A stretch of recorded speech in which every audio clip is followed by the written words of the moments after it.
ಮಾಜಿ ಮುಖ್ಯಮಂತ್ರಿಗಳಾದಂಥ ಒಂದೇ ನಿಮಿಷ ಸುಮ್ಮನೆರಪ್ಪ ಸದಾನಂದ ಗೌಡರು ನಮ್ಮ ಹಿರಿಯ ನಾಯಕರು ಈಗ ತಾನೇ ಮಾತಾಡಿದ್ದಾರೆ.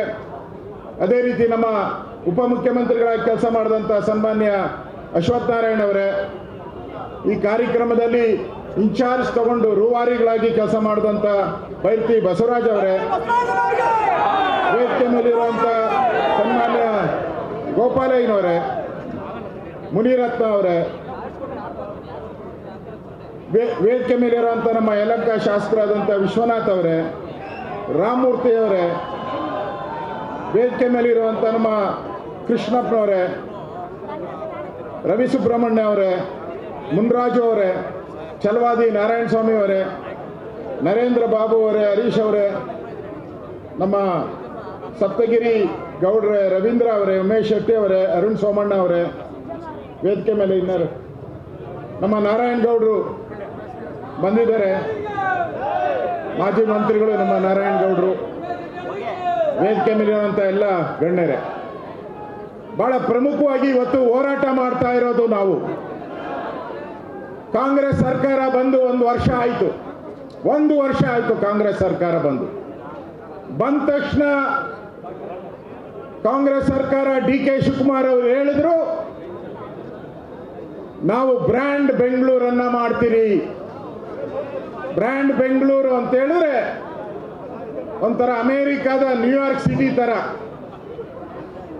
ಬ್ರ್ಯಾಂಡ್ ಬೆಂಗಳೂರು ಅಂದ್ರೆ ಸಿಂಗಾಪುರ್ ತರ ಮಾಡ್ತೀನಿ ಅಂತ ಹೇಳಿದ್ರು. ಒಂದು ವರ್ಷ ಆಯ್ತು ಬ್ರ್ಯಾಂಡ್ ಬೆಂಗಳೂರು ಮಾಡ್ತೀನಿ. ಬ್ರ್ಯಾಂಡ್ ಬೆಂಗಳೂರು ಹೇಳಿದ ಮೇಲೆ ₹1 ಹಣನೂ ಕೂಡ ಬೆಂಗಳೂರಿಗೆ ಬಿಡುಗಡೆ ಮಾಡಿಲ್ಲ. ಈ ಕಾಂಗ್ರೆಸ್ ಅವರು, ಭ್ರಷ್ಟ ಕಾಂಗ್ರೆಸ್ ಅವರು ಫ್ಲೈಟ್ ಮಾಡಿಕೊಂಡು ಮೋದಿ ವಿರುದ್ಧ ಪ್ರತಿಭಟನೆ ಮಾಡಕ್ಕೆ ಡೆಲ್ಲಿಗೆ ಹೋದ್ರು. ಏನಂತ? ನಮ್ಮ ತೆರಿಗೆ ನಮ್ಮ ಹಕ್ಕು, ನಮ್ಮ ತೆರಿಗೆ ನಮ್ಮ ಹಕ್ಕು ಅಂದ್ರು. ನಾನೀಗ ಸಿದ್ದರಾಮಯ್ಯನವ್ರು ಕೇಳ್ತಾ ಇದ್ದೀನಿ, ಬೆಂಗಳೂರು ಜನ ಹೇಳ್ತಾ ಇದ್ದಾರೆ ನಮ್ಮ ಬೆಂಗಳೂರು ತೆರಿಗೆ ನಮ್ಮ ಹಕ್ಕು ಅಂತ ಹೇಳ್ತಾ ಇದ್ದಾರೆ. ಬೆಂಗಳೂರು ಜನದ ತೆರಿಗೆಯನ್ನ ಕರ್ನಾಟಕದ ಬಡ್ಜೆಟ್ ಅಲ್ಲಿ 60ರಿಂದ 65% ಹಣ ಬರುತ್ತೆ. ಈಗ ಬೆಂಗಳೂರು ಜನನು ಕೇಳ್ತಾ ಇದ್ದಾರೆ, ರಸ್ತೆಗಳು ನೋಡಿ ಹಳ್ಳ ಬಿದ್ದಿದೆ ಎಲ್ಲ ಕಡೆ, ಒಂದೇ ಒಂದು ಮಳೆ, ಅದು ಸರಿಯಾಗಿ ಮಳೆನೇ ಬಿದ್ದಿಲ್ಲ. ಇನ್ನ ಸ್ಟಾರ್ಟ್, ಈಗ ಇನ್ನ ಪ್ರಾರಂಭ, ಜೋರ್ ಮಳೆನೂ ಬಂದಿಲ್ಲ, ಇನ್ನು ಎಂಟ್ರಿ ಅಷ್ಟೇ, ಇನ್ನು ಟ್ರೇಲರ್, ಮಳೆಯ ಟ್ರೇಲರ್ ಬಂದಿದೆ ಅಷ್ಟೇ. ಬಂದಂತ 3 ದಿನದ ಮಳೆಗೆ ಬೆಂಗಳೂರಲ್ಲಿ ಎಲ್ಲ ಕಡೆನೂ ಕೂಡ ತುಂಬಿ ನೀರು ಮನೆಗಳಿಗೆ ನುಗ್ಗುವಂತ ಪರಿಸ್ಥಿತಿ. ರಸ್ತೆಗಳೆಲ್ಲ ಹಳ್ಳ ಬಿದ್ದಿದೆ. ಹಳ್ಳದ ಬಗ್ಗೆ, ನಮ್ಮ ಹಳ್ಳ ಬಿಡೋ ಬಗ್ಗೆ ಕಮಿಷನರ್ ಹೇಳಿದ್ರು, ಡೆಪ್ಟಿ CM DK ಶಿವಕುಮಾರ್ ಹೇಳಿದ್ರು, 3 ತಿಂಗಳ ಮುಂಚೆನೇ ನಾವೆಲ್ಲ ರೆಡಿ ಮಾಡಿಬಿಟ್ಟಿದ್ದೀರಿ. ಎಲ್ಲಿ ಹಳ್ಳ ಬಿದ್ದರೆ ಇಮಿಡಿಯೇಟ್, ಎಲ್ಲಿ ನೀರು ನುಗ್ಗಿದ್ರೆ ಇಮಿಡಿಯೇಟ್ ಆಗಿ ಅದನ್ನ ಕ್ರಮ ತೆಗೆದುಕೊಳ್ತೀರಿ. ಇದು ಬ್ರ್ಯಾಂಡ್ ಬೆಂಗಳೂರು, ನಾವು ಮಾಡಿದ್ದೀರಿ ಬ್ರ್ಯಾಂಡ್ ಬೆಂಗಳೂರು ಅಂತ. ಬಂದಂತ ಕಮಿಷನರ್ ಆರ್ಡ್ರು, ಮುಖ್ಯಮಂತ್ರಿಗಳ ಆರ್ಡ್ರು ಕಸದ ಬುಟ್ಟಿಗೆ ಬಿದ್ದೋಯ್ತು. ಸಣ್ಣ ಮಳೆಗೆ ಇವತ್ತು ಬೆಂಗಳೂರು ತಡೆಯಕ್ಕಾಗದ ಸ್ಥಿತಿಗೆಲ್ಲೇ ಇವತ್ತು ಕಾಂಗ್ರೆಸ್ ಅವರು ತಂದಿದ್ದಾರೆ. ಎಲ್ಲ ಕಡೆ ಕಸದ ರಾಶಿ ಬಿದ್ದಿದೆ. ಸಂಬಳ ಕೊಟ್ಟಿಲ್ಲ ಕಸ ಎತ್ತವ್ರಿಗೆ, ಜನವರಿಯಿಂದ ಸಂಬಳ ಕೊಟ್ಟಿಲ್ಲ ಅವ್ರಿಗೆ, ಹಣ ಬಿಡುಗಡೆ ಆಗಿಲ್ಲ, ಕಸ ಎತ್ತೋ ಪ್ರಶ್ನೆನೇ ಇಲ್ಲ, ಮರಗಳು ಮುರಿದು ಬಿದ್ದಿದೆ. ಮೊನ್ನೆ ಮುಖ್ಯಮಂತ್ರಿ ಹೇಳಿದ್ರು, ಒಣಗಿರೋ ಮರಗಳೆಲ್ಲ ತೆಗೀರಿ ಇಮಿಡಿಯೇಟ್ ಅಂತ. ನಾನು ಮುಖ್ಯಮಂತ್ರಿ ಕೇಳ್ತೀನಿ, ನೀವು ಹೇಳಿದ ಮೇಲೆ ಯಾವರಾನು ಒಬ್ಬ ಒಂದು ಮರ ತೆಗೆದಿರೋದು ಎಲ್ಲನ ಸಾಕ್ಷಿ ತೋರಿಸ್ರಿ, ಒಂದು ಸಾಕ್ಷಿ ತೋರಿಸ್ರಿ, ಒಂದು ಮರ ತೆಗೆದಿರೋದು. ಅಂದ್ರೆ ಮುಖ್ಯಮಂತ್ರಿಗೆ ಬೆಲೆ ಬೇಡವಾ? ಮುಖ್ಯಮಂತ್ರಿಗೆ ಬೆಲೆ ಇದೆಯಾ? ಮುಖ್ಯಮಂತ್ರಿಗೆ ಬೆಲೆ ಇದೆಯಾ? ಮುಖ್ಯಮಂತ್ರಿಗೆ 3 ನಯಾ ಪೈಸದ್ದು ಬೆಲೆನೇ ಇಲ್ಲ. ಬಂದ್ರು ಅಲ್ಲಿ ಯಾವುದೋ ಮಳೆ ನುಗ್ಗಿದ ಜಾಗಕ್ಕೆ ಹೋದ್ರು, ಒಂದು ಫೋಟೋ ಶೋ ಮಾಡಿದ್ರು, ಹೊರಟೋದ್ರು ಅಲ್ಲಿಂದ. ಒಂದು ಫೋಟೋ ಶೋ ಅಷ್ಟೇ. ನಾನು ಕೇಳಿದೆ, ಎಲ್ಲಾದ್ರೂ ಮುಖ್ಯಮಂತ್ರಿ ಭೇಟಿ ಮಾಡಿದಾಗ ಒಬ್ಬ ರಾಜ್ಯದ ಮುಖ್ಯಮಂತ್ರಿ, ಹಣಕಾಸು ಸಚಿವ ಹಣ ಎಲ್ಲ ಇರೋದು ಅವ್ರ ಹತ್ರನೇ. ಒಂದು ಕಡೆ ಭೇಟಿ ಮಾಡಿದ ತಕ್ಷಣ ಅಲ್ಲಿ ಫ್ಲಡ್ ಆಗಿದೆ ಅಂದ ತಕ್ಷಣ ನೋಡ್ರಿ ನಾನು ಹಣ ರಾಜ್ಯ ಸರ್ಕಾರದಿಂದ ಇದಕ್ಕೆ ಇಲ್ಲಿ ಫ್ಲಡ್ ಆಗಿದೆ, ಇದು ರಾಜಕಾಲುವೆಯನ್ನ ಮಾಡೋ ಅಂಥದ್ಕೆ ನಾನು 100 ಕೋಟಿ ಹಣ ಬಿಡುಗಡೆ ಮಾಡ್ತೀನಿ ಹೇಳಿದ್ದೀರಾ ಎಲ್ಲಾರ? 4 ಕಡೆ ಭೇಟಿ ಮಾಡಿದ್ರಿ, 4 ಕಡೆ ಎಷ್ಟು ಹಣ ಬಿಡುಗಡೆ ಮಾಡಿದ್ದೀರಾ ರಾಜ್ಯ ಸರ್ಕಾರ? 1 ನಯ ಪೈಸಾ ಬಿಡುಗಡೆ ಮಾಡಿದಾರಾ? ಬಿಡುಗಡೆ ಮಾಡಿದಾರಾ? ಯೋಗ್ಯತೆ ಇಲ್ಲದ ಮುಖ್ಯಮಂತ್ರಿ. ಸ್ಥಳಕ್ಕೆ ಹೆಂಗ್ರಿ ಭೇಟಿ ಮಾಡ್ತೀರಾ? ಹೋಗಿ ಟೈಮ್ ಯಾಕೆ ವೇಸ್ಟ್ ಮಾಡ್ತೀರಾ? ಹೋಗಿ ಭೇಟಿ ಯಾಕೆ ನಾಟಕ ಆಡ್ತಾ ಇದ್ದೀರಾ ನೀವು? ಹಿಂದೆ ಮುಖ್ಯಮಂತ್ರಿಗಳಾಗಿ ಯಡಿಯೂರಪ್ಪನವರು ಇದ್ರು, ಬಸವರಾಜ ಬೊಮ್ಮಾಯಿ ಅವರಿದ್ರು, ಸದಾನಂದ ಗೌಡರು ನಮ್ಮ ಮುಂದೆನೆ ಕೂತಿದ್ದಾರೆ. ಈ ತರ ಆದ ಘಟನೆ ಆದಾಗ ರಾಜ್ಯ ಸರ್ಕಾರ ನಾವು 500, 600, 1000 ಕೋಟಿ ಬಿಡುಗಡೆ ಮಾಡ್ತೀನಿ ಅಂತ ಹೇಳಿದ್ದಾರೆ. ದಾಖಲೆಗಳಲ್ಲಿದೆ, ನಾನು ಸುಮ್ಮನೆ ಹಂಗೆ ಮಾತಾಡಲ್ಲ, ದಾಖಲೆಗಳಲ್ಲಿದೆ. ನಾವು ಬಿಡುಗಡೆ ಮಾಡ್ತೀನಿ ಅಂತ ಹೇಳಿದ್ದಾರೆ. ನೀವು ಹೋದ್ರಿ, ಓದ ಸಿದ್ಧ ಬಂದ ಸಿದ್ಧ ಅಷ್ಟೇ, ಹೋಗಿದ್ದು ಬಂದಿದ್ದು ಅಷ್ಟೇ. ಅಧಿಕಾರಿಗಳಿಗೇನು? ನಾನು ಪತ್ರಿಕೆಯಲ್ಲಿ ಓದ್ದೆ ಅವ್ರ ಅಧಿಕಾರಿ ಪತ್ರಿಕೆಯಲ್ಲಿ ಬಂದಿದ್ದು ಎಲ್ಲೆಲ್ಲಿ ಒಣ ಮರಗಳಿದೆಯೋ ಅದನ್ನು ಕಟ್ ಮಾಡಿ ಅಂತ ಅಷ್ಟೇ ಬಂದಿದ್ದು, ಇನ್ನೇನು ಬಂದಿಲ್ಲ. ಅರ್ಧಕ್ಕೆ ಕಟ್ಟಾಗಿ ಅರ್ಧಕ್ಕೆ ವಾಪಸ್ ಬಂದ್ರು ಮುಖ್ಯಮಂತ್ರಿಗಳು. ಅಂದ್ರೆ ಬೆಂಗಳೂರನ್ನ ಒಂದು ರೀತಿ ಲೂಟಿ ಮಾಡಕ್ಕೆ ನರೇಂದ್ರ ಮೋದಿ ಹೇಳಿದ್ದಾರೆ. ಬೆಂಗಳೂರನ್ನ ATM ಮಾಡಿಕೊಂಡು ಬೇರೆ ಬೇರೆ ರಾಜ್ಯಕ್ಕೆ, ಮಧ್ಯಪ್ರದೇಶ, ರಾಜಸ್ಥಾನ್ಗೆ ದುಡ್ಡುಗಳನ್ನ ಕಳಿಸ್ತಾರೆ. ಟನಲ್ ರೋಡ್ ಮಾಡ್ತಾರಂತೆ, ಮೇಲೆ ರೋಡೇ ಮಾಡಕ್ಕಾಗಿಲ್ಲ ಇನ್ನ. ಪೆರಿಫಲ್ ರಿಂಗ್ ರೋಡ್ ಅದೇ ಮಾಡಕ್ಕೆ ಆಗ್ತಾ ಇಲ್ಲ, ಇನ್ನ ಯಾರು ಬಂದಿಲ್ಲ. ಟನಲ್ ರೋಡ್ ಅಂಡರ್ ಗ್ರೌಂಡ್ ಅಂತೆ, ಸೌತ್ ಇಂದ ನಾರ್ತ್ ವರ್ಗು. ಏನಕ್ಕೆ ದುಡ್ಡು ಹೊಡೆದಿದ್ನಲ್ಲ ಇಲ್ಲಿ ಬೆಂಗಳೂರಲ್ಲಿ, ದುಡ್ಡು ಹೊಡೆದಿದ್ನಲ್ಲ ಡೆಲ್ಲಿಗೆ ಕಳ್ಸಕ್ ಟನಲ್ ರೋಡ್ ಮಾಡ್ತಾ ಇದ್ದೀರಾ? ಏನ್ ಮಾಡ್ತಾ ಇದ್ದೀರಾ? ಬ್ರ್ಯಾಂಡ್ ಬೆಂಗಳೂರು ಅಂದ್ರಲ್ಲ, ಏನ್ ಹೋಗಿದ್ದೆ. ಅಲ್ಲಿ ನಾವು ಮಹದೇವಪುರಕ್ಕೆ ಹೋದ್ರಿ, ಇಲ್ಲಿ ಯಲಹಂಕಕ್ಕೆ ಹೋದ್ರಿ, ಇಲ್ಲಿ ಪದ್ಮನಾಭನಗರಕ್ಕೆ ಬಂದ್ರಿ, ಇಲ್ಲಿ KR-ಪುರಕ್ಕೆ ಬಂದ್ರಿ, ಸಲಹೆ ಬಂತು. ಏನು ಪತ್ರಿಕೆಯಲ್ಲಿ ನಾನು ನೋಡಿದೆ, ರಾಶಿ ಸಲಹೆಗಳು, ಸಲಹೆಗಳಂತೆ ರಾಶಿ. ಸ್ಥಳದಲ್ಲೇ ಪರಿಹಾರ. ಏನು ಮಾಡಿದ್ರಪ್ಪ ಪರಿಹಾರ? ನೀವು ಪರಿಹಾರ ಮಾಡಿದ್ರೆ ಯಾಕ್ರಿ ಬೆಂಗಳೂರು ಬ್ಯಾಡ್ ಬೆಂಗಳೂರು ಆಗ್ತಾ ಇತ್ತು? ನೀವು ಸಭೆ ಮಾಡಿದ್ರಲ್ಲ ಎಲ್ಲ ಕಡೆ ಹೋಗಿ, ಎಷ್ಟು ಹಣ ಬಿಡುಗಡೆ ಮಾಡಿದ್ರಿ ಹೇಳ್ರಿ? ಅಹವಾಲ್ ಬಂತಲ್ಲ, ಜನ ಅಹವಾಲ್ ಕೊಟ್ರು, ನಮ್ಮ ಮೋರಿ ಸರಿ ಇಲ್ಲ, ನಮ್ಮ ಕಸ ಸರಿ ಇಲ್ಲ, ಫ್ಲೇವರ್ ಆಗಿಲ್ಲ, ಸ್ಕೂಲ್ ಇಲ್ಲ, ಆಸ್ಪತ್ರೆ ಇಲ್ಲ, ಕುಡಿಯಕ್ಕೆ ನೀರಿಲ್ಲ. 1000 ಅರ್ಜಿ. ನಿಮ್ ಯೋಗ್ಯತೆಗೆ, ನಿಮ್ ಕಾಂಗ್ರೆಸ್ ಯೋಗ್ಯತೆಗೆ ಒಂದು ಅರ್ಜಿನ ಕ್ಲಿಯರ್ ಮಾಡಿದ್ರನ್ರಿ. ಅವ್ರು ಹೇಳಿದ ಕೆಲಸ ಮಾಡಿರೋದು ತೋರ್ಸ್ರಿ. ನೀವು ಇಂಥ ಕೆಲಸ ಬಂದಿತ್ತು ನಾವು ಮಾಡಿದಿರಿ ಅಂತ 1 ರೂಪಾಯಿ ಬಿಡುಗಡೆ ಮಾಡಿಲ್ಲ ರೀ. ಪಾಪರ್ ಔಟ್ ಇದೀರ ರೀ ನೀವು. ಪಾಪರ್ ಸರ್ಕಾರ. ತೆರಿಗೆಗಳು ಹೇಳಿದ್ರು. ಈಗ ಅಶ್ವತ್ಥ ನಾರಾಯಣ ಅವ್ರು ಮಾತಾಡ್ಬೇಕಾದ್ರೆ ಕುಡಿಯೋ ಎಣ್ಣೆನೂ ಹಾಕ್ಬಿಟ್ಟಿದ್ದಾರೆ, ಕ್ವಾರ್ಟ್ರು. ಅದೇನು ಹಾಡು ಬರ್ತದಲ್ಲ, ಎಣ್ಣೆ ನಿಂದು ಊಟ ನಂದು ಅಂತ. ಹಂಗೆ ಇವರು ಎಣ್ಣೆ ಮೇಲೆ 50 ರೂಪಾಯಿ, ಕ್ವಾರ್ಟರ್ ಮೇಲೆ 50 ರೂಪಾಯಿ ಹಾಕಿ ಪ್ರತಿ ಮನೆಗೂ ಯಾರ್ಯಾರು ಎಣ್ಣೆ ಅವ್ರ ಮೇಲೆ 2,2 ಸಾವಿರ ವಸೂಲಿ ಮಾಡಿದ್ರಿ. ಹಾಲಿನ ಬೆಲೆ ಜಾಸ್ತಿ ಮಾಡಿದ್ರಿ. ರೈತರು ಕೊಡ್ಬೇಕು. ನಾರಾಯಣ ಗೌಡ್ರ ಕೊಟ್ರ? 1 ನಯಾ ಪೈಸೆ ಕೊಟ್ಟಿಲ್ಲ ರೈತರಿಗೆ. 3 ರೂಪಾಯಿ ಸ್ಟ್ಯಾಂಪ್ ಡ್ಯೂಟಿ ಜಾಸ್ತಿ ಮಾಡಿದ್ರು. ಮನೆ ರಿಜಿಸ್ಟರ್ ಮಾಡ್ಕೊಳಂಗಿಲ್ಲ, ಹೊಲ ರಿಜಿಸ್ಟರ್ ಮಾಡ್ಕೊಳಂಗಿಲ್ಲ, ಜಾಸ್ತಿ ಮಾಡಿದ್ರು. ಕರೆಂಟ್ ಬಿಲ್ಲು 4 ರೂಪಾಯಿ ಇತ್ತು, 7 ರೂಪಾಯಿ ಮಾಡಿದ್ರು. ಈಗ 4 ರೂಪಾಯಿ ಇದ್ದು 7 ರೂಪಾಯಿ. ಬೆಂಗಳೂರು ಟ್ಯಾಕ್ಸ್ ಅದು ಜಾಸ್ತಿ ಮಾಡಿದ್ರು. ಬೆಂಗಳೂರು ಟ್ಯಾಕ್ಸ್.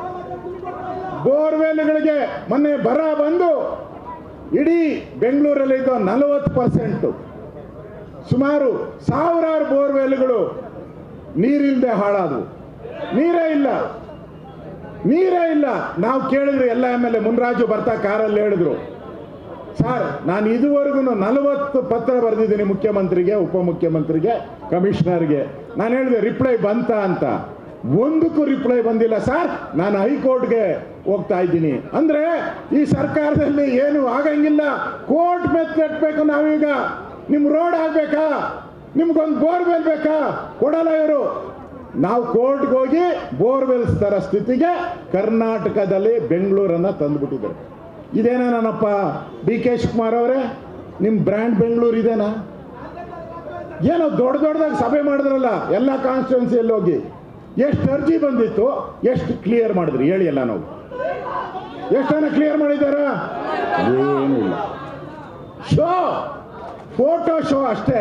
ಚುನಾವಣೆ ಬರ್ತಾ ಇತ್ತು, ಫೋಟೋ ಶೋ. ಇವತ್ತು ಹೇಳಿದ್ದಾರೆ ಯಾರು? ಸಿದ್ದರಾಮಯ್ಯನವರು, ಸಾಂಗೌಡ್ರೆ ಸಿದ್ದರಾಮಯ್ಯನವರು ಹೇಳಿದ್ದಾರೆ ಏನಂದ್ರೆ, ಮೋದಿ ಯೋಗ್ಯತೆಗೆ ಅವ್ರ ಪದ ಬಳಕೆ ಮಾಡಿರೋದು ಪ್ರಧಾನಮಂತ್ರಿಗಳ ಬಗ್ಗೆ. ನಾಚಿಕೆ ಆಗಲ್ಲ ಇವ್ರಿಗೆ ಮಾತಾಡಕ್ಕೆ? ಮೋದಿ ಅವ್ರ ಬಗ್ಗೆ ನಿಮ್ಮ ಜನ್ಮದಲ್ಲಿ 10 ವರ್ಷದಲ್ಲಿ ಒಂದು ಕೈಗಾರಿಕೆ ತಂದಿದ್ದೀರನ್ರಿ ಅಂತ ಕೇಳಿದ್ದಾರೆ. ಯಾರು? ಸಿದ್ದರಾಮಯ್ಯನವರು. ಯಾಕೆ ಜ್ಞಾಪಕ ಇಲ್ವಾ ನಿಮ್ಗೆ? ಇಲ್ಲೇ ಹೆಲಿಕಾಪ್ಟರ್ ತುಮಕೂರಿನಲ್ಲಿ ಗುಬ್ಬಿಯಲ್ಲಿ ಹೆಲಿಕಾಪ್ಟರ್ ಫ್ಯಾಕ್ಟ್ರಿ ತಂದವರು ಯಾರು? ಸ್ಮಾರ್ಟ್ ಸಿಟಿ ತಂದವರು ಯಾರು? ಮುಚ್ಚೋಗ್ತಾ ಇರೋ ಫ್ಯಾಕ್ಟ್ರಿಗಳನ್ನೆಲ್ಲ ತೆಗೆದವರು ಯಾರು?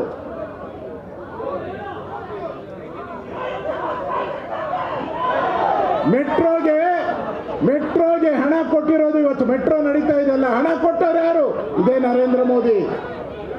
First metro. ಇವತ್ತು ಕಾಂಗ್ರೆಸ್ ಅವರು ಹೇಳ್ತಾರೆ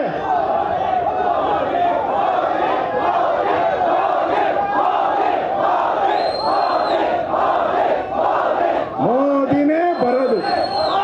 ಈ ಕಳ್ಳರು ಏನೇ INDA ಮಾಡ್ಕೊಂಡಿದ್ದಾರೆ, ಕಳ್ಳರು ಕದೀಮರು. ಅಲಿಬಾಬಾ 40 ಜನ ಕಳ್ಳರಿದಾರಲ್ಲ, ಈ ಕಾಂಗ್ರೆಸ್ ಕಳ್ಳರು ಏನೇ ಮಾಡಿದ್ರು ಮೋದಿ ಬರೋದನ್ನ ತಡೆಯಕ್ಕಾಗಲ್ಲ ಇವ್ರ ಕೈಲಿ. ಮತ್ತೊಮ್ಮೆ ಮೋದಿ ಪ್ರಧಾನಮಂತ್ರಿ ಆಗೇ ಆಗ್ತಾರೆ. ಆಗ ಈ ಕಳ್ಳರನ್ನೆಲ್ಲ ಹಿಡಿದು ಜೈಲಿಗೆ ಹಾಕ್ತಾರೆ. ಈ ಕಳ್ಳರನ್ನೆಲ್ಲ ಜೈಲಿಗೆ ಹಾಕ್ತಾರೆ. ಬಂಧುಗಳೇ, ಇವತ್ತು ನಾವು ನೋಡ್ತಾ ಇದ್ದೀರಿ, ಕಾಂಗ್ರೆಸ್ ಸರ್ಕಾರ ಬಂದ ಮೇಲೆ ನಾವೆಲ್ಲ ಹೋರಾಟ ಮಾಡಿದ್ರಿ. ವಿಧಾನಸಭೆ ಒಳಗಡೆನೂ ಹೋರಾಟ ಮಾಡಿದ್ರಿ, ಹೊರಗಡೆನೂ. ಇದು ಲೂಟಿಕೋರರ ಸರ್ಕಾರ ಅಂದ. ಸಿದ್ದರಾಮಯ್ಯ ಕೇಳಿದ್ರು, ಏನಪ್ಪ ಬಿಜೆಪಿಯವರೇ ನಿಮ್ಮ ಹತ್ರ ಏನು ಸಾಕ್ಷಿ ಇದೆಯಾ ಅಂತ ಕೇಳಿದ್ರು. ಸಾಕ್ಷಿ ಕೊಡ್ರಿ, ಸುಮ್ಮನೆ ದಾರಿಯಲ್ಲಿ ಸಂತೆ ಭಾಷಣ ಮಾಡಬೇಡಿ, ಸಾಕ್ಷಿ ಕೊಡಿ ಅಂತ ಹೇಳಿದ್ರು. ಇವತ್ತು ಚಂದ್ರಶೇಖರ್ ಅನ್ನೋ ಒಬ್ಬ ವಾಲ್ಮೀಕಿ ನಿಗಮದ ಒಬ್ಬ ಅಧಿಕಾರಿ ಸೂಸೈಡ್ ಮಾಡ್ಕೊಂಡು ಡೆತ್ ಸರ್ಟಿಫಿಕೇಟ್, ಡೆತ್ ನೋಟಲ್ಲಿ ಬರೆದಿದ್ದಾರೆ. 187 ಕೋಟಿ ಲೂಟಿ ಮಾಡಿದ್ದಾರೆ. ಸರ್ಕಾರದ ಆದೇಶದ ಮೇಲೆ, ರಾಜ್ಯ ಸರ್ಕಾರ ಸಿದ್ದರಾಮಯ್ಯ ಮಂತ್ರಿ ಆದೇಶದ ಮೇಲೆ 187 ಕೋಟಿ ಚೆಕ್ಕಲ್ಲಿ ನೇರವಾಗಿ ಲೂಟಿ ಹೊಡೆದಿದ್ದಾರೆ. ಹಂಗೆ ಗೊತ್ತಿಲ್ದಂಗೆ ಹಂಗೆ ಒಳಗಡೆ ಹಾಕೊಂಡ್ಬಿಟ್ಟಿದ್ದಾರೆ. ಬ್ಯಾಂಕಿಂದ ಬ್ಯಾಂಕ್ ಟ್ರಾನ್ಸ್ಫರ್ ಅಷ್ಟೇ. ಅದು ಯಾವ ಬ್ಯಾಂಕಲ್ಲಿತ್ತು ಆ ಬ್ಯಾಂಕಲ್ಲಿ ಅಕೌಂಟ್ ಹಂಗೆ ಇತ್ತು. ವಾಲ್ಮೀಕಿ ನಿಗಮದ್ದು ಹಂಗೆ ಇತ್ತು. ಇನ್ನೊಂದು ಅಕೌಂಟ್ ಓಪನ್ ಮಾಡಿದ್ರು ಬೇರೆ ಕಡೆ. ಈ ಬ್ಯಾಂಕಿಂದ ಆ ಬ್ಯಾಂಕ್ ಟ್ರಾನ್ಸ್ಫರ್ ಮಾಡಿ ಅಲ್ಲಿಂದ ಸರ್ಕಾರಕ್ಕೆ ಲೂಟಿ ಹೊಡೆದ್ರು. ಸರ್ಕಾರ ಲೂಟಿ ಆದೇಶ ಇದು. ಕೇಳಿದ್ರಲ್ಲ ಸಾಕ್ಷಿ, 180 ಕೋಟಿ ಲೂಟಿ ಹೊಡೆದಿದ್ದೀರಲ್ಲ, ಇದಕ್ಕಿಂತ ಸಾಕ್ಷಿ ಬೇಕಾ ಸಿದ್ದರಾಮಯ್ಯನವರೇ? ನಿಮಗೆ ಮಾನ ಮರ್ಯಾದೆ ಇದ್ರೆ, ಗೌರವ ಇದ್ರೆ, ಮುಖ್ಯಮಂತ್ರಿ ಸ್ಥಾನದ ಬೆಲೆ ಇದ್ರೆ ಇವತ್ತೇ ರಾಜೀನಾಮೆ ಕೊಟ್ಟು ಹೋಗ್ಬೇಕು. ಹೇಳಿದ್ರಿ, ಬಿಜೆಪಿ ಅವರೇ ತೋರ್ಸ್ರಿ ಒಂದು ಸಾಕ್ಷಿ, 1 ನಿಮಿಷದಲ್ಲಿ ರಾಜೀನಾಮೆ ಕೊಟ್ಟು ಹೋಗ್ತೀನಿ ಅಂದ್ರಿ. ಒಂದೇ 1 ನಿಮಿಷದಲ್ಲಿ ರಾಜೀನಾಮೆ ಕೊಟ್ಟು ಹೋಗ್ತೀನಿ. ನಾನು ಲಂಚ ಹೊಡೆದಿರೋದು, ಯಾವುದಾದ್ರೂ ವರ್ಗಾವಣೆಯಲ್ಲಿ ಲಂಚ ಹೊಡೆದಿದ್ರೆ, ಕಾಮಗಾರಿಯಲ್ಲಿ ಲಂಚ ಹೊಡೆದಿದ್ರೆ ನಾನು 1 ನಿಮಿಷನೂ ನಿಲ್ಲಲ್ಲ ಅಂದ್ರು. ಈಗೇನು ಹೇಳ್ತೀರಾ ಸಿದ್ದರಾಮಯ್ಯನವರೇ? ಚೆಕ್ಕಲ್ಲಿ ಲೂಟಿ ಹೊಡೆದಿದ್ದೀರಲ್ಲ, ಚೆಕ್ಕಲ್ಲಿ ಲೂಟಿ ಭಾಗ್ಯ ಕೊಟ್ರೆ ಇವತ್ತು ಕರ್ನಾಟಕಕ್ಕೆ. ಒಬ್ಬ ಅಧಿಕಾರಿ ಸಾವಿನ ಒಂದು ಅವರ ಹೇಳಿಕೆಯಲ್ಲಿ, ಅವರ ಲೆಟ್ರಲ್ಲಿ ಕ್ಲಿಯರ್ ಆಗಿ ಬರ್ದಿದ್ದಾನೆ ಯಾರ್ಯಾರು ಕೊಟ್ರಿ, ಯಾವ್ಯಾವ ಸರ್ಕಾರದ ಫೋನ್ ಹೆಂಗ್ ಬಂತು ಅವ್ರಿಗೆ. ಫೋನಲ್ಲಿ ಬರ್ತದೆ ಸರ್ಕಾರದಲ್ಲಿ. ನೀನೇನು ಮಾತಾಡಬೇಡಪ್ಪ, ಡೆತ್ ನೋಟಲ್ಲಿ ಬರೆದಿರೋದು ಹೇಳಿದ್ದಾರೆ. ನಾನು ಹೇಳ್ತಾ ಇದ್ದೀನಿ, ನೀನು ಸೈಲೆಂಟಾಗಿ ಬಿಡುಗಡೆ ಮಾಡಿಬಿಡು 187 ಕೋಟಿ ಹೇಳಿರೋದು ಸರ್ಕಾರದಿಂದ. 187 ಕೋಟಿ ಸೈಲೆಂಟಾಗಿ ಬಿಡುಗಡೆ. ಅವನು ಹೇಳಿದ, ನಾನು ತಪ್ಪೇ ಮಾಡಿಲ್ಲ, ನನ್ನ ಮೇಲೆ ಆಪಾದನೆ ಮಾಡಿದ್ರು, ಈ ಕಿರುಕುಳ ತಾಳಲಾರ್ದೆ ನಾನು ಆತ್ಮಹತ್ಯೆ ಮಾಡ್ಕೊತಾ ಇದ್ದೀನಿ ಎಂದು. ಈಶ್ವರಪ್ಪನವ್ರ ಮೇಲೆ ಆಪಾದನೆ ಬಂದಾಗ ಏನು ಹೇಳಿದ್ರಿ ನೀವು ಕಾಂಗ್ರೆಸ್ ಅವರು? ಏನು ಹೇಳಿದ್ರಿ ಕಾಂಗ್ರೆಸ್ ಅವರು? ನೀವು ಈಶ್ವರಪ್ಪನವರೇ ಆತ್ಮಹತ್ಯೆಗೆ ಕಾರಣ ಅಂತ. ಇವಾಗ ಏನು ಹೇಳ್ತೀರಾ ನೀವು ಮುಖ್ಯಮಂತ್ರಿಗಳೇ? ಅವಾಗ ವಿಧಾನಸಭೆಯಲ್ಲಿ ಮಾತಾಡಿದ್ರಲ್ಲ, ಈಗ ಏನು ಹೇಳ್ತೀರಾ? ಈಗ ರಾಜೀನಾಮೆ ಯಾಕೆ ಕೊಡಲ್ಲ ನೀವು? ಅವತ್ತು ಈಶ್ವರಪ್ಪನ ರಾಜೀನಾಮೆ ತಗೊಂಡ್ರಿ, ಈಗ ಯಾಕೆ ಕೊಡಲ್ಲ ನೀವು ರಾಜೀನಾಮೆ? ಮಾನ ಮರ್ಯಾದೆ ಇದೆಯಾ ನಿಮಗೆ? ಮಾನ ಮರ್ಯಾದೆ ಇದೆಯಾ ಕಾಂಗ್ರೆಸ್ ಅವ್ರಿಗೆ? ಲೂಟಿ ಮಾಡೋ ಅಂತ ಇಂಥ ಕಾಂಗ್ರೆಸ್ ಬೆಂಗಳೂರನ್ನ ಕ್ರೈಮ್ ಸಿಟಿ ಮಾಡಿಬಿಟ್ಟಿದೆ. ಇಡೀ ಕರ್ನಾಟಕ ಕ್ರೈಮ್ ಔಟ್ ಇದೆ, ಉಡ್ತಾ ಕರ್ನಾಟಕ ಆಗಿದೆ. ಎಲ್ಲ ಕಡೆ ನೋಡಿ, ಮೊನ್ನೆ ಚನ್ನಗಿರಿಯಲ್ಲಿ ಆ ಪೊಲೀಸ್ ಸ್ಟೇಷನ್ಗೆ ನುಗ್ಗಿ ಆ ಮುಸ್ಲಿಂ ಗಲಾಟೆ ಮಾಡೋರು ನುಗ್ಗಿ ಪೊಲೀಸ್ ಸ್ಟೇಷನ್ನ ಧ್ವಂಸ ಮಾಡಾಕ್ತಾರೆ, ಪೊಲೀಸ್ ಕಾರ್ಗಳನ್ನೆಲ್ಲ ಹೊಡೆದಾಕ್ತಾರೆ. ನಿಮ್ಮ ಯೋಗ್ಯತೆಗೆ ಕ್ರಮ ತೆಗೆದುಕೊಳ್ಳೋಕೆ ಯೋಗ್ಯತೆ ಇಲ್ಲದೆ ಸರ್ಕಾರ ನೀವು. ಉಡುಪಿಯಲ್ಲಿ ಗಲಾಟೆ ಆಗ್ತದೆ, ದೊಂಬಿ ಮುಸ್ಲಿಮರು ಕಿತ್ಲಾಡ್ತಾರೆ, ನಿಮ್ಮ ಸರ್ಕಾರ ಏನು ಮಾಡಲ್ಲ. ಆರ್ ಆರ್ ನಗರದಲ್ಲಿ ಒಂದು ಪೊಲೀಸ್ ಸ್ಟೇಷನ್ ನುಗ್ಗಿ ಒಬ್ಬ ಮಹಿಳಾ ಸಬ್ ಇನ್ಸ್ಪೆಕ್ಟರ್ 3 ಜನ ಮುಸ್ಲಿಂ ಮಹಿಳೆಯರು ನುಗ್ಗಿ ಪೊಲೀಸ್ ಸ್ಟೇಷನ್ ಎದುರುಗಡೆ ಎಗ್ಗ ಮುಗ್ಗ ಹೊಡೆದು ಹಾಕ್ತಾರೆ. ಅಲ್ಲೇ ನೀವು ಏನು ಮಾಡಲ್ಲ. ಕೇಳಿದ್ರೆ ನಮ್ಮ ಬ್ರದರ್ಸ್ ಅಂತಾರೆ ಡಿ ಕೆ ಶಿವಕುಮಾರ್ ಅವರು. ಕೇಳಿದ್ರೆ ನಮ್ಮ ಬ್ರದರ್ಸ್. ಇಲ್ಲಿ ದೊಂಬಿ ಆಗ್ತಾ ಇದಲ್ಲ, ನಿಮ್ಮ ಬ್ರದರ್ಗಳೇ ಮಾಡ್ತಾ ಇರೋದು. ಡಿ ಕೆ ಶಿವಕುಮಾರ್ ಅವರೇ ಯಾಕೆ ಸೈಲೆಂಟ್ ಆಗಿದ್ದೀರಾ? ಇದ ನಿಮ್ಮ ಆಡಳಿತ. ಇವತ್ತು ಬೆಂಗಳೂರಲ್ಲಿ ಹಳ್ಳ ಬಿದ್ದು 100 ಜನಕ್ಕೆ ತೊಂದರೆ ಆಗ್ತಾ ಇದೆ, ಸಾವು ನೋವುಗಳಾಗ್ತಾ ಇದೆ. ನಿಮ್ ಕಣ್ಣೇ ಕಾಣಿಸಲ್ವಾ? ಕಣ್ಣು ಕಾಣದೇ ಇರೋ ಸರ್ಕಾರ ಇದು. ಬೆಂಗಳೂರಲ್ಲೇ ಓಡಾಡ್ತಾರೆ. ಏನು ನಾನು ಕೇಳಿದ್ರೆ ಒಂದ್ಸರಿ ಅಶ್ವಥ್ ನಾರಾಯಣ ಅವ್ರದ್ದು ಏನೋ ಗಲಾಟೆ ಆಯ್ತು. ಅವಾಗ ಹೇಳಿದ್ರು ನಾನು ಬೆಂಗಳೂರಿಗೆ ಅಶ್ವಥ್ ನಾರಾಯಣ್ ಅವತ್ತು ನಿನ್ನ ಮೇಲೆ ಅಶ್ವಥ್ ನಾರಾಯಣ್ ರಾಮನಗರದಲ್ಲಿ ಗಲಾಟೆ ಆಡಿದಾಗ ಅಶ್ವಥ್ ನಾರಾಯಣ್ ಹೇಳಿದ್ರು ಬೆಂಗಳೂರಿಗೆ ನಾನು ಕಿವಿ ಮೇಲೆ ಹೂವು ಇಟ್ಕೊಂಡು ಬಂದಿಲ್ಲ ಅಂದ್ರು. ಈಗೇನು ಇಟ್ಕೊಂಡಿದ್ದೀರಾ ಶಿವಕುಮಾರ್ ಅವರೇ? ಯಾವ ಚೆಂಡು ಹೂವು ಇಟ್ಕೊಂಡಿದ್ದೀರಾ ನೀವು? ಏನು ಇಟ್ಕೊಂಡು ಬೆಂಗಳೂರು ಬಂದಿರಿ ನೀವು? ಕಾಲಿಫ್ಲವರ್ ಇಟ್ಕೊಂಡು ಬಂದ್ರ ನೀವು? ಅವಾಗ ಹೇಳಿದ್ರಿ ನಮ್ಮ ಅಶ್ವಥ್ ನಾರಾಯಣ ಅವ್ರಿಗೆ, ಈಗ ಬೆಂಗಳೂರವ್ರ ಮೇಲೆ ಕಿವಿ ಹೂವು ಇಕ್ಕಕ್ಕೆ ಬರ್ತಾ ಇದ್ದೀರಲ್ಲ, ಬೆಂಗಳೂರನ್ನ ಬ್ರ್ಯಾಂಡ್ ಮಾಡ್ತೀನಿ. ಅದೇನು ಬ್ರ್ಯಾಂಡೇ ಗೊತ್ತಿಲ್ಲ. ಕೊಡೆಗೆ ನಾವು ಯಾವ ಸ್ಥಿತಿಗೆ ಮುಟ್ಟಿದ್ದೀರಿ ಅಂತ ಹೇಳಿದ್ರೆ ಕಸದ ರಾಶಿ, ಹಳ್ಳ ಕೊಳ್ಳಗಳ ರಸ್ತೆ, ಮನೆಯಿಂದ ಆಚೆ ಹೆಣ್ಣುಮಕ್ಕಳು ಹೋದ್ರೆ ಬದುಕೋ ಗ್ಯಾರಂಟಿ ಇಲ್ಲ, ಕಾಲೇಜ್ಗೆ ಹೋದ್ರೆ ಬದುಕೋ ಗ್ಯಾರಂಟಿ ಇಲ್ಲ. ಇಂಥ ಒಂದು ಭ್ರಷ್ಟ ಸರ್ಕಾರ ಇವತ್ತು ಕರ್ನಾಟಕದಲ್ಲಿರುವಂಥದ್ದು ನಾವು ನೋಡ್ತಾ ಇದ್ದೀರಿ. ಒಂದೇ ಒಂದು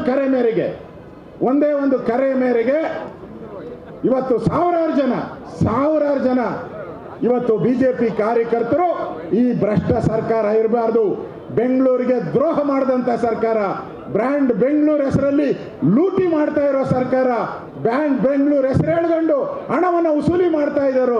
ಕಾಂಗ್ರೆಸ್ ಟ್ಯಾಕ್ಸ್ ಅನ್ನ ಮಾಡಿದ್ದಾರೆ. ಈಗ ಕಾಂಗ್ರೆಸ್ ಟ್ಯಾಕ್ಸ್, ಯಾರೇ ಬಿಲ್ಡಿಂಗ್ ಕಟ್ಟಿದ್ರು ಕಾಂಗ್ರೆಸ್ ಟ್ಯಾಕ್ಸ್ ಕೊಡಬೇಕು, ಯಾರೇ ಬಿಲ್ಡಿಂಗ್ ಕಟ್ಟರು ಕಾಂಗ್ರೆಸ್ ಟ್ಯಾಕ್ಸ್ ಕೊಡಬೇಕು. ಈ ಪರಿಸ್ಥಿತಿಗೆ ಇವತ್ತು ಸರ್ಕಾರ ಇರ್ತಾ ಇರೋದು ನಾವು ನೋಡ್ತಾ ಇದ್ದೀರಿ.